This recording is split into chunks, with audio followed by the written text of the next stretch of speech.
All right, you entered a plea on January 10th of no contest. You applied for deferred adjudication. The state was waiving the enhancement paragraph without objection. According to the plea bargaining agreement, punishment is to be assessed at 5 years in the prison. The state is silent on your application. Have both parties had a chance to review the PSI report? Yes, Your Honor. Yes, Your Honor. All right, off the record for one moment, please. All right, have both parties had a chance to review the PSI report? State? Yes, Your Honor. Defense? Yes, Your Honor. Any objections? State? Not from the state, Your Honor. Defense? No, Your Honor. All right, the state is silent. Defense, any witnesses? No, Judge, I just have Mr. Smith. All right, the court will hear argument. On behalf of my client, Judge, if you notice from the PSI, it's been a long time since he's had any type of problems. And he hasn't had drug issues in several years. He's been gainfully employed because he really feels that he could be a productive member of society. He is looking forward to trying to get his CDL license. He says you can drug test him, nail bed test him, hair follicle test him. He has been clean for several years. And this night he was going to his girlfriend's house and he didn't know that she had a new boyfriend. So I'm asking the court to consider putting him on probation or deferred adjudication. The deferred would give him a giant hammer over his head of 20 years if he violated any of the conditions. If he gets the probation, he says he can complete every term satisfactorily, and he's happy to go to any of the recommendations at the top evaluation. All right, so this is the court's issue. And Mr. King, I'm strongly thinking of sending you to prison. I've read the PSI report and I read the stipulations. And somebody needs to explain to me why I shouldn't send you to prison, because from what I read in the stipulations, she's saying that she's your ex-fiance, that you were calling her, as she says, blowing up her phone, calling her, asking her where she was. And then she says that he was looking for her to find this boyfriend that he was dating, that she was dating. And then she left her apartment door open and he went into the apartment door, and then he beats up the boyfriend, who he said he was dozing off on the couch or something. So that's what I have before me, and it's been stipulated to. So counsel, now you're saying it's something different, but that's not what's in the stips. Mr. King would like to address the court. All right, can you raise your right hand? Do you solemnly swear affirm the testimony you give will be the truth and nothing but the truth, so help you God? Yes, ma'am. All right, you can lower your hand, state your name for the record. Perkins. All right, any questions? He would like to just explain to you to answer your questions. Okay. Miss Kiki Davis says that I kept blowing up her phone. That's a lie. Miss Kiki is still contacting me or trying to contact me on a constant basis. Where I stay at, they know the whole situation. So they advised me to not be in contact with her. She literally came to my new job before and asked somebody to have me to step out, and I wouldn't step out. So she's constantly bothering me, wanting money from me, wanting me to go take care of her dog that we bought, like telling me she's not with this guy. And with the thing with the guy, he had been harassing me for months, picking on me. When I went to her house, all I did was go to pick up my car that she told me to come pick up. My sister couldn't be in court with me today. My sister is a witness to it. My sister told me not to go. And I was like, I'm just going to pick up the car. She's not going to do nothing wrong to me. And I just went to pick up my car. Then my money from work comes on. So how did this result in an altercation with this guy? I was standing out talking to her at the car. And at the time I was talking to her at the car, he came out behind me. I had my back turned and he tried to stab me with a box cutter. And of course, I'm a man. I'm going to turn around and fight. I'm not going to let you just stab me. And it's funny to them now. He done called me on numerous occasions since I've been out on bond. I called the police. The police basically told me he can call me at any point he wants to, but I can't call him. Where's the proof that he called you? Miss Kiki Davis pops up in my house one day when I wasn't there. No, you're skipping over my question. My question is, I had where's, a phone with all my information in it that when I went to jail, I went and got it. I tried to give it to my previous lawyer. She kept blowing it off, blowing it off, blowing it off. I can't get it now. The court has to ask for it. And one day when I was at work, Miss Kiki Davis came to my house, told him she was getting some property that belonged to her. My friend doesn't like problems at his house. He tries to give her the phone or whatever she was in there trying to get, and my phone and stuff came up missing. But I'm not bothering anybody. see, here's the thing. The stipulations say something completely different than what you're telling me. The stipulations say that her boyfriend or fiance, whomever he may be, was inside the apartment and that you beat him up inside the apartment. You're saying that she's come to your job since. Where's the proof of that? Because the stipulations say something different.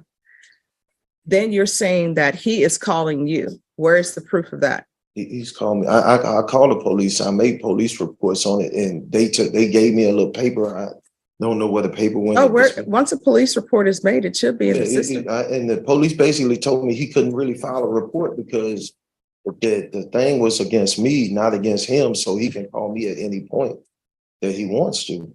All right.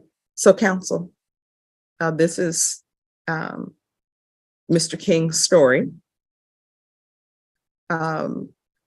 Right now, I'm leaning towards sending him to prison, but if there's something that's produced to the court that this complainant in this case has been calling him I would say because his ex-fiance, the fact that she's going to his job, if he wants to bring in information or somebody who knows of that, I will listen to that. But most importantly for the court, because this is really a case against her boyfriend, I want to know if the boyfriend has been contacting him as he says he has, and some proof of that. Because otherwise, I'm leaning towards sending you to prison because this is a serious case. And based upon the stipulations, and your attorney will tell you, I always read the stipulations and I always read the PSI report. And I know in the PSI report, nobody's been able to get in touch with the complainant, but your client is saying that he's been calling him. There should be some record of that. Okay.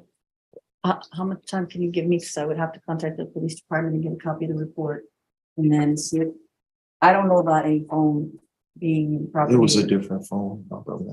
But if there's a more recent phone, I can try to on messages or things like that and see if I can bring in somebody from his job to come in. All right. That's fine. And State, I know you're silent on this, but I would really like to hear from this complainant.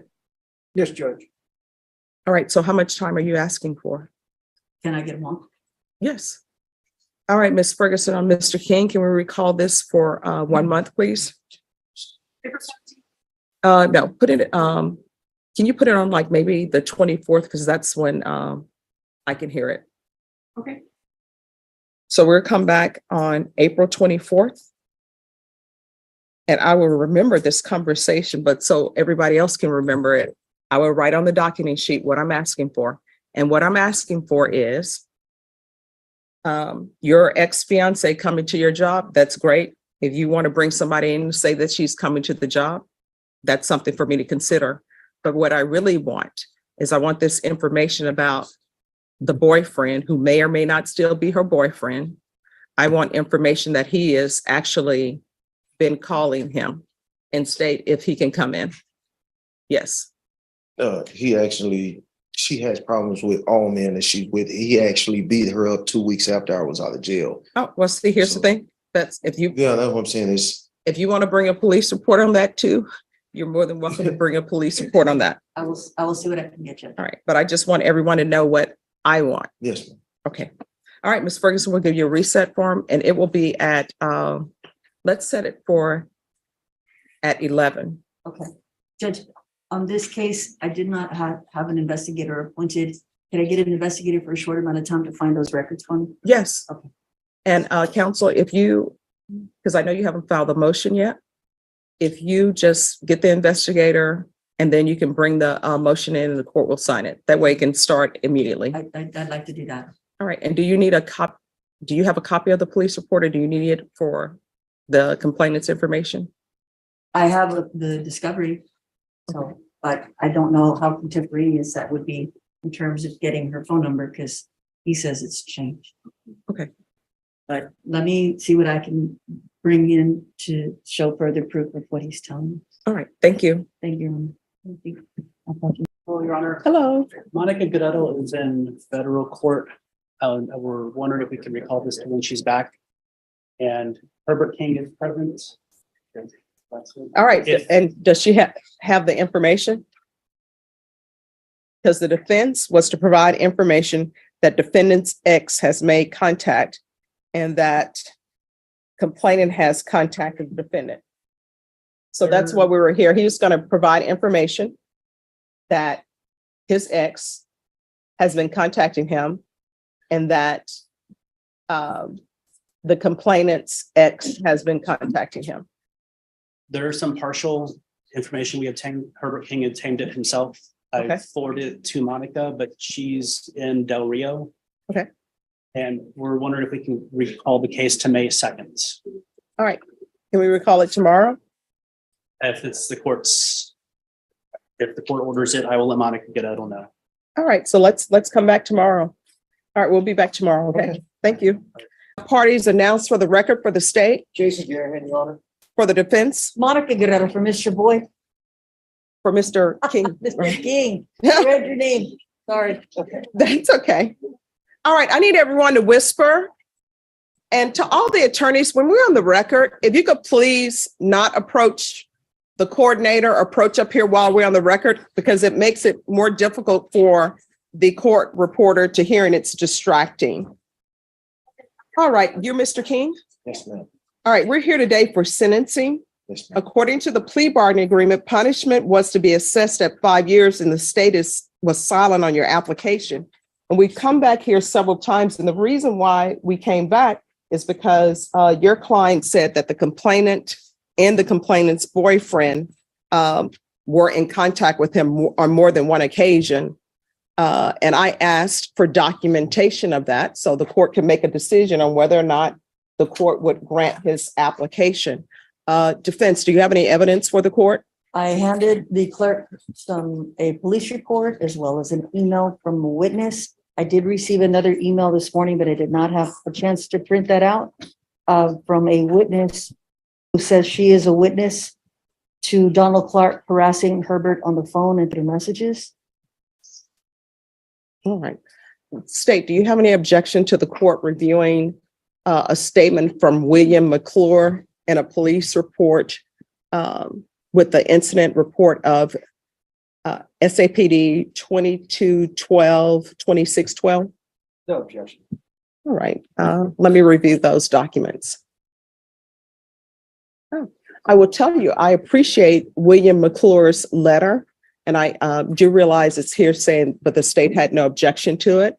But just based upon reading this, it appears that Mr. McClure is being truthful in his rendition of what happened, because otherwise he could have said, I've seen this car every time that we've been at work. So I reviewed that and I will now review the police report.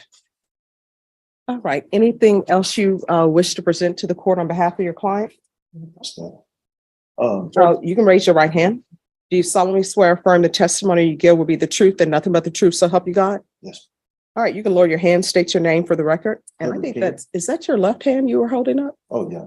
All right. Do you solemnly swear or affirm the testimony you give will be the truth and nothing but the truth, so help you God? Yes, ma'am. All right, you can lower your hand, state your name for the record. Herbert King.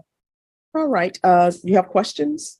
Well, first, let me just say, Judge, Mr. King has been gainfully employed. He's been doing everything he's supposed to do. He hasn't been in trouble and he's been drug-free for a long time. He wants to ask you, in his words, why he thinks he should get probation or deferred in this case. I'm asking for deferred only because if he messes up, that is a huge hammer for the court to have over his head in the future. But Mr. King would like to ask you for probation, and his wife is also present in the court. That is not any of the witnesses or complainants in this case. If you'd like to hear from her how he has changed. All right. So, You're gonna have to speak up. I'm sorry. I've really been trying to make a change in my life since that. That was a lapse in judgment as far as I thought somebody cared about me. They didn't.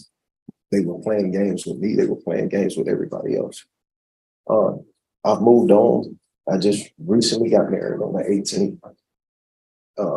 I have a son that suffers from MS. I have a son. Everyone, please whisper. And I'm gonna need you to keep your voice up Yes, ma'am. because the court reporter needs to hear and I need to hear. I have a son that has autism. I've been trying to do what I need to do to show them that the right things in life and how to, even if you make mistakes, how to move forward. I'm just trying to get another chance. I know you probably feel, and other people probably feel I don't deserve that. I'm actually trying to get probation, and I'm trying to relocate to where my wife and her family is. And where is that? My lawyer told me don't do it, but it's in Gonzales County. All right, well, you may not want to do that. No, I really do. I Okay. really do. I'm part owner of a business, and I'm just trying to do what I need to do. And that's Gonzales, Texas. It is, I'm in Seguin. I'm actually in Seguin, but Gonzales County. no, Seguin is Guadalupe. Guadalupe County, I'm sorry. So are you gonna be in, would you be in Guadalupe or Gonzales? Guadalupe, I'm sorry. I'm getting used to the counties outside of San Antonio. It's Seguin, Judge. It's Guadalupe County.